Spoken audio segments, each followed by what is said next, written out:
우리는 어른이건 청년이건 아이건 할 것 없이 끊임없이 무엇을 하게끔 강요받는 그런 세상에서 살고 있습니다. 그래서 어릴 때는 공부를 해야 되고 학원을 다녀야 되고, 청년 때는 또 무슨 또 취업 준비를 해야 되고, 또 어른이 돼서는 또 나름대로 육아와 여러 가지 일들에 대해서 계속해서 시달림을 받습니다. 그리고 어떤 학교나 직장이나 자기가 속한 곳에 가면은 늘 그곳에서 계속해서 일을 해야 되는, 계속해서 움직여야 되는, 그리고 움직이지 않고 일하지 않고 쉬면은 마치 무능한 사람인 것처럼, 가만히 있으면 무능한 사람인 것처럼 취급을 받는 그런 환경이 우리가 너무나도 강하기 때문에 우리는 참 이렇게 자존감이 낮고요, 우리가 스스로 행복하지 못하다고 여기는 것 같아요. 그래서 아까 그 영상에서 보았듯이 누군가 자꾸 나에게 별을 붙여줘야 되는 거죠. 그리고 될 수 있으면 내가 벌점을 받지 않으려고 노력하는, 그래서 끊임없이 타인의 시선과 시각과 누군가 만들어진 세상에서 바쁘게 움직여야 하는 그러한 자기의 모습을 지금 우리가 많이 갖고 있는 것 같아요. 성경에 보면 이런 사람들이 있었습니다. 성경 가장 앞부분에 대해 이야기인데요, 가인이 있습니다. 가인. 여러분 가인 잘 아시죠? 아담의 첫째 아들이었습니다. 그래서 자기 동생 아벨이 있었는데 아벨을 질투를 해서 죽였습니다. 그리고 나름대로 세상으로 도망쳐 나왔습니다. 도망쳐 나와서 가인이 무엇을 했는가, 우리가 그 성경 말씀을 보면 참 재미있는 것이 나옵니다. 자, 우리 창세기 4장 16절부터 18절까지 말씀인데요, 우리 한번 같이 16절 말씀만 한번 읽어보도록 하겠습니다. 시작. 가인이 여호와 앞을 떠나서 에덴 동쪽 놋 땅에 거주하더니, 자, 하나님을 떠났습니다. 그래서 에덴 동쪽에 가서 놋 땅에 자리를 잡았습니다. 17절은 또 이렇게 돼 있죠. 읽어볼까요? 아내와 동침하며 그가 임신하여 에녹을 낳은지라. 가인이 성을 쌓고 그의 아들의 이름으로 성을 이름하여 에녹이라 하니라. 자, 에녹의 이 놋 땅에 거주하기 시작하여서 결혼했습니다. 에녹을 낳았습니다. 그 다음에 또 뭐합니까? 성을 쌓습니다. 계속해서 일을 하고 움직이고 있습니다. 하나님이 처음에 아담과 하와를 만들었을 때 아담과 하와가 성을 쌓았을까요? 아니에요. 그저 하나님께서 머물라고 하고 네가 여기서 누리라고 하는 에덴 동산에서 머물고 그것에 그냥 모든 것을 누렸습니다. 그 자체로도 행복할 수 있었어요. 그러나 에덴 동산에서 쫓겨났고 또 동생을 죽인 가인은 더 이상 그렇게 살 수가 없었습니다. 끊임없이 스스로 일을 하고 무엇인가 만들어내는 그런 세상을 스스로 구축해 나가는 거예요. 하나님이 없어도 남아야 되는 거예요. 그래서 성을 쌓았다는 것은 단순히 성을 쌓았다는 것이 아니라 하나님의 세계와 동떨어진 나만의 세계를 만들어 나가는 것을 의미하는 것입니다. 그래서 가인의 족보를 보면요, 계속해서 무엇인가 일을 하고 굉장히 노력하는 사람들입니다. 바쁜 사람입니다. 자, 18절 보십시다. 자, 18절 다음에 읽어보겠습니다. 시작. 에녹이 이랏을 낳고 이랏은 무후야엘을 낳고 무후야엘은 무드사엘을 낳고 무드사엘은 라멕을 낳았더라. 그런데 이 라멕이라는 사람이 재밌습니다. 라멕이 2명의 아내를 얻었어요. 얼마나 열정적으로 살았는지, 좋게 표현하면 얼마나 열정적으로 살았는지 2명의 아내를 얻었어요. 하나는 아다고 하나는 실라입니다. 20절에 보시면 아다는 야발을 낳았어요. 그리고 21절에 보면 또 한 명의 아들 유발을 낳았고요. 두 번째 부인 22절에 보면 실라는 두발가인을 낳았다고 했습니다. 자, 3명의 아들을 낳았는데요. 자, 20절 다시 한번 보겠습니다. 야발은 뭐 하는 사람의 조상이 되었다고요? 가축을 치는 자의 조상이 되었고요. 유발은 수금과 퉁소를 잡는 자의 조상이 되었고요. 두발가인은 구리와 새로 여러 가지 기구를 만드는 자의 조상이 되었어요. 이것은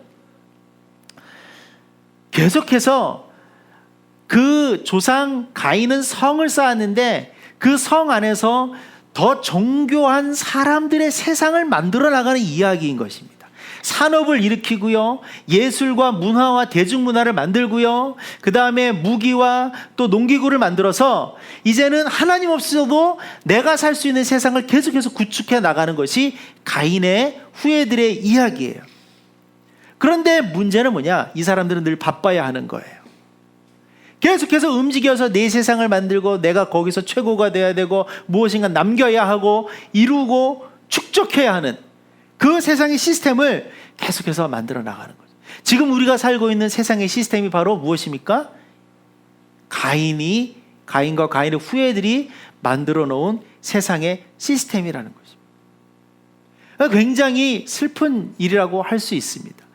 그래서 결국은 라멕이요 굉장히 내가 이 세상의 최고다라는 그런 자아를 갖게 됩니다. 그러나 가인도 죽고 라멕도 죽고 라멕의 아들도 다 죽어요. 그래서 가인의 족보들의 이야기는 그냥 죽어요. 죽고 아무것도 없이 끝나는 그러한 이야기로 맺어집니다. 자, 그런데 또 하나의 다른 족보가 있습니다. 바로 그 뒤에 나오는데요. 이렇게 가인의 족보가 끝나고 아담의 족보가 다시 나옵니다. 아담이 가인과 아벨을 둘 다 잃었습니다. 그리고 아들을 다시 낳았어요. 그래서 130세에 셋이라는 아들을 낳았어요. 자, 그리고 셋은 에노스를 낳고 8절에 죽었습니다. 그러면 에노스도 게난을 낳고 또 11절에 죽었고요. 게난은 마할랄렐을 낳고 14절에 죽었습니다. 마할랄렐은 아렛을 낳고 죽고요. 또 아렛은 에녹을 낳고 죽고요. 그리고 우리가 잘 아는 에녹은 어떻습니까? 에녹은 무드셀라를 낳았는데 그냥 죽었다는 얘기는 저 밑에 나오고 중간에 어떤 이야기가 나오느냐? 자, 22절, 23절, 24절 말씀 한번 좀 같이 읽어보겠습니다. 시작. 무드셀라를 낳은 후 300년을 하나님과 동행하며 자녀들을 낳았으며 그는 365세를 살았더라. 에녹이 하나님과 동행하더니 하나님이 그를 데려가심으로 세상에 있지 아니하였더라. 네.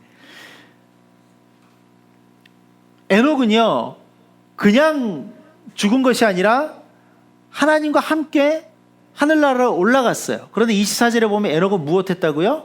하나님과 동행하였다고 그랬어요. 그리고 에녹은 무드셀라를 낳고 무드셀라는 또 죽고요. 라멕을 낳고 라멕이 드디어 누구를 낳냐면 노아를 낳습니다. 이렇게 10명의 사람들의 이야기가 나오는데요.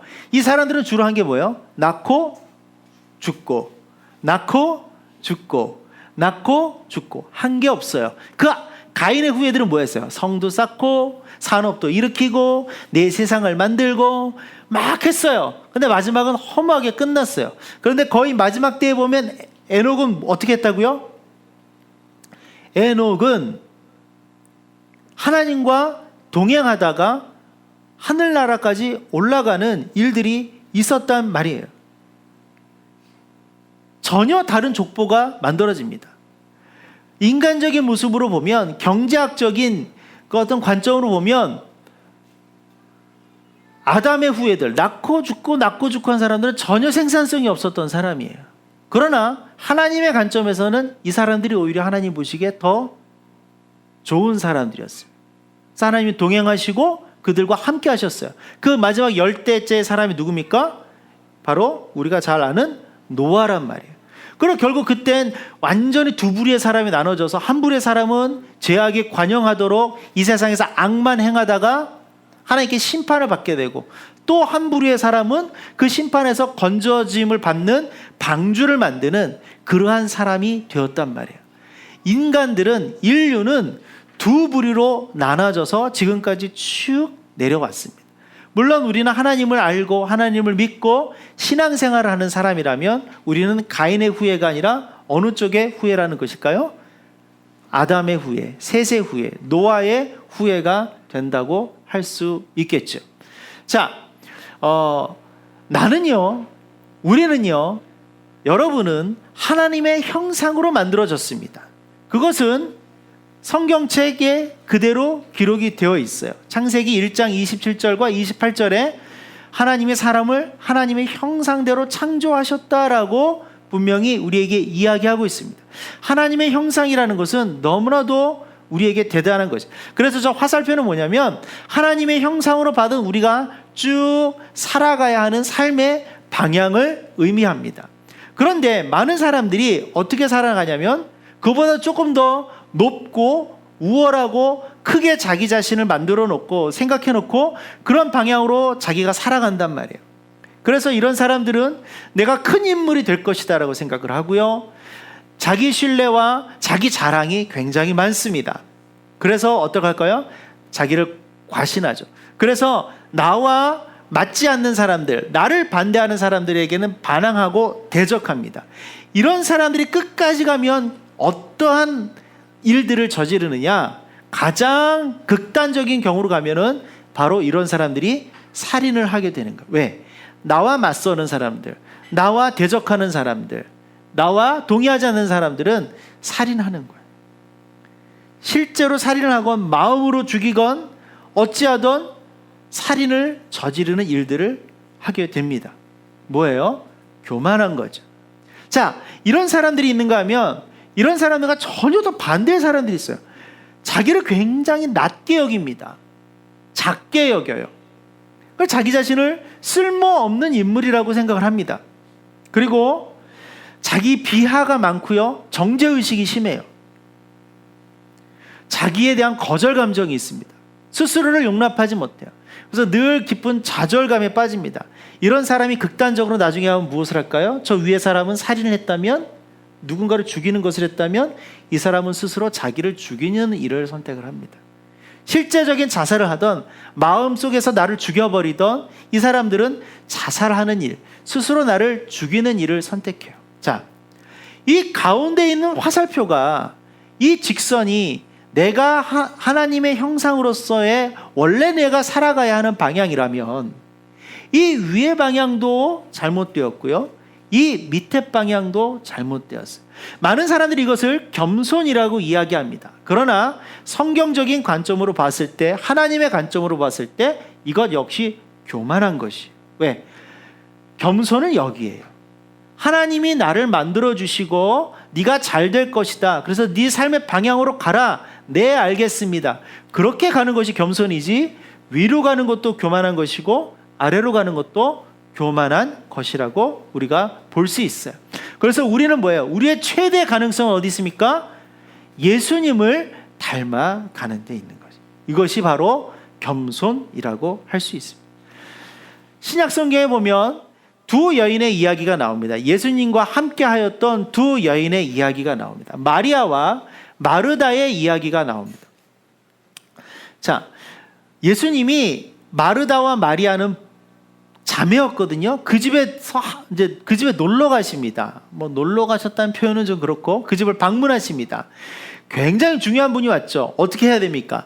손님을 맞이할 준비를 한단 말이에요. 그래서 마르다는 계속해서 손님 맞이할 준비를 열심히 해서 집 청소도 하고 음식 장만도 하고 그래가면서 막 예수님 맞이할 준비를 했습니다. 예수님 왔어요. 왔는데도 예수님하고 이야기도 못하고 뭐 하는 거예요? 계속해서 부엌에서 음식 장만을 하는 거예요. 자, 이 그림을 보시면 뭐예요? 계속해서 무엇인가 만들고 있습니다. 그런데 저 그림 안쪽에 보면 예수님 발밑에 누가 있어요? 마리아가 있어요. 마리아는 예수님 발밑을 떠나가지 않아요. 왜? 예수님이 너무 좋은 거예요. 예수님을 언제 이렇게 가까이 봐요? 뭐가 지금 중요한 거예요? 예수님과 이야기하는 게 중요한 거예요. 예수님과 대화를 나누는 게 중요하고 예수님의 말씀을 듣는 게 중요합니다. 그래서 마리아는 저 발밑을 떠나지 않아요. 그런데 저걸 보고 있는 마르다의 마음은 편치가 않습니다. 지금 그거 할 때냐? 예수님이 왔으면 손님을 맞이하고 예수님을 대접할 준비를 해야 하지 않느냐? 그래서 마르다가 화가 나요. 그래서 예수님께 따집니다. 예수님, 마리아 좀 꾸짖어 주세요. 마리아가 지금 정신 못 차리고 있습니다. 지금 마리아가 그거 할 때가 아닌 거 예수님도 아시잖아요. 저 좀 도와주게 얘기 좀 해주세요. 그때 예수님이 이런 말씀을 하십니다. 41절, 42절 말씀입니다. 마르다야, 마르다야, 네가 많은 일로 염려하고 근심하나 몇 가지만 하든지 혹은 한 가지만이라도 족하니라. 마리아는 이 좋은 편을 택하였으니 빼앗기지 아니하리라. 이것은 마르다와 마리아의 이야기로만 끝나는 것이 아닙니다. 수많은 사람들이 어쩌면 저를 비롯하여 여기에는 우리조차도 마르다처럼 가인처럼 그렇게 살아가려고 우리가 이 세상에서 엄청나게 노력하고 살아갈 수 있다는 거예요. 그러나 예수님의 관점, 하나님의 관점은 그것이 아니라는 거죠. 몇 가지만 하든지 아니면 한 가지만 하더라도 족하다는, 우리가 진짜 선택해야 되는 것은 무엇입니까? 하나님과 동행하는 것. 아까 에녹처럼, 이 마리아처럼 예수님과 함께 있는 것, 그것을 선택해야 되는 것. 우리가 그것을 선택하지 못하기 때문에 우리가 행복하지 못할 수 있다는 것입니다. 제가 주중에 한 목회자 모임이 있습니다. 요즘 매주 모여서 같이 성경 공부도 하고 근데 그곳에는 이제 은퇴하시는 목사님도 계시고 은퇴하신 목사님도 계시고 저처럼 젊은 목사님도 있습니다. 그런데 은퇴를 앞두고 또 은퇴하신 목사님들 어떤 말씀하시냐면, 내가 너무 바쁘게 살았다. 목회한다고 너무 바쁘게 살았고 뭐 한다고 너무 바쁘게 살았는데 내가 너무 바쁘게 살다 보니까 성경 말씀도 많이 안 읽고 또 교인들을 위해서 기도하지도 않고 그냥 일만 열심히 했다. 그런데 지금 하나님이 나를 꾸짖는 것 같다. 내가 더 하나님의 말씀을 더 깊이 정말 그것을 읽고 묵상하고 내 것으로 만들어서 하나님의 말씀을 교인들에게 알려주고 그것으로 교인들에게 그렇게 살아가게 하는 것, 그것을 했었어야 하는데, 그 한 가지를 했었어야 되는데 그거 안 하고 내가 딴 짓들 너무 많이 했다. 내가 하나님께 요즘 너무나도 죄송하다. 그래서 후배 목사님 저에게 그런 말씀들을 하시더라고요. 제가 그런 말씀들을 들으면서 얼마나 저에게 크게 도전이 되는지 모릅니다. 저는 목사이니까 그렇죠. 우리는, 여러분들은 여러분들의 삶의 자리에서 하나님과 함께하고 예수님과 함께하는 그 한 가지를 선택하시기를 바랍니다. 이것은 제가 요청드리는 것이 아니라 성경이 그렇게 살라고 이야기하는 거예요. 거기에서 행복이 나온다는 것입니다. 이 그림 보세요. 다시 한번 보겠습니다. 내가 가야 하는 그 예수님을 닮아가는, 예수님과 함께하는 길을 떠났을 때 위로 가든 아래로 가든 나는 실패하는 인생이 되는 거야. 그러나 내가 가야 할 하나님의 형상인 나에게 하나님께서 만들어주신 그 길들, 그것이 가장 안전하고 가장 좋고 나에게 가장 말 그대로 성공을 보장하는 길이거든요. 그 길을 갈 때, 그때에 내가 가장 특별해질 수 있고 내가 가장 드러날 수 있게 된다는 것이죠. 아까 그 애니메이션처럼 굳이 내가 남들에게 평가를 받아서 별을 붙이고 이렇게 살려고 노력하지 않아도, 내가 하나님과 함께하고 내가 예수님과 함께하면 그 자체로 무엇이에요? 내가 이 세상에서 가장 특별한 사람이 된다는 것입니다. 시편 1편 말씀은 이렇게 복 있는 사람들에 대해서 이야기하죠. 복 있는 사람은 악인들의 꾀를 따르지 않고 죄인들의 길에 서지 않고 오만한 자들의 자리에 앉지 않는다라고 했습니다. 그러면서 2절 말씀에 무엇이라고 합니까? 오직 여호와의 율법을 즐거워하여 그의 율법을 주야로 묵상하는도다.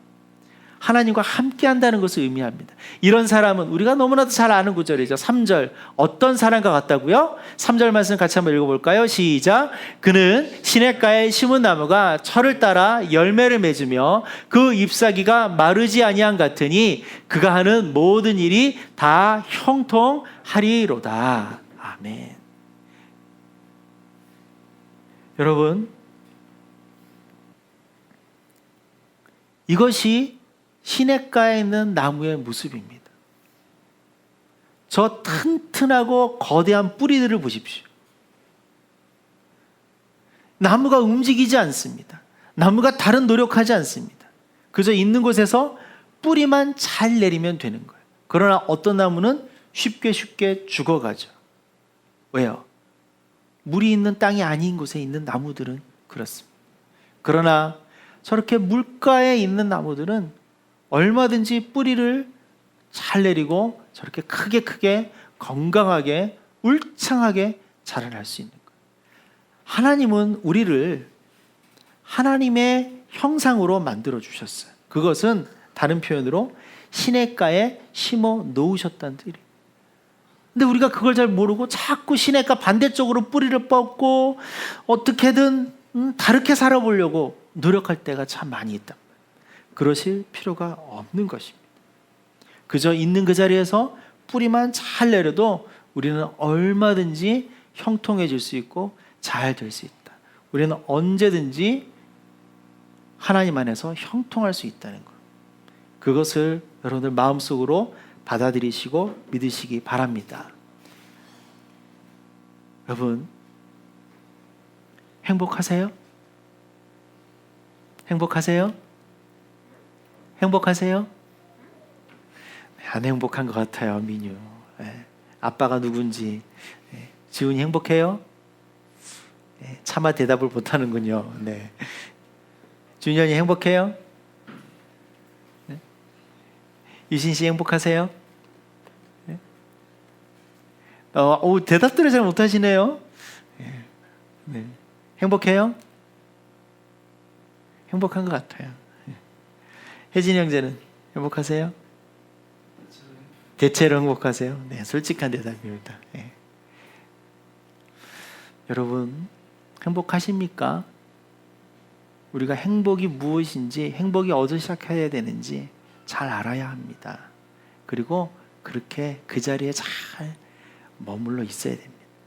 우리가 하나님 안에 머물러 있고 우리가 예수님 안에 머물러 있으면 우리는 그 자체로 행복한 것이, 굳이 별 딱지 붙이려고 하고 붙어있는 별점 떨어뜨리려고 하고 그렇게 할 필요도 없습니다.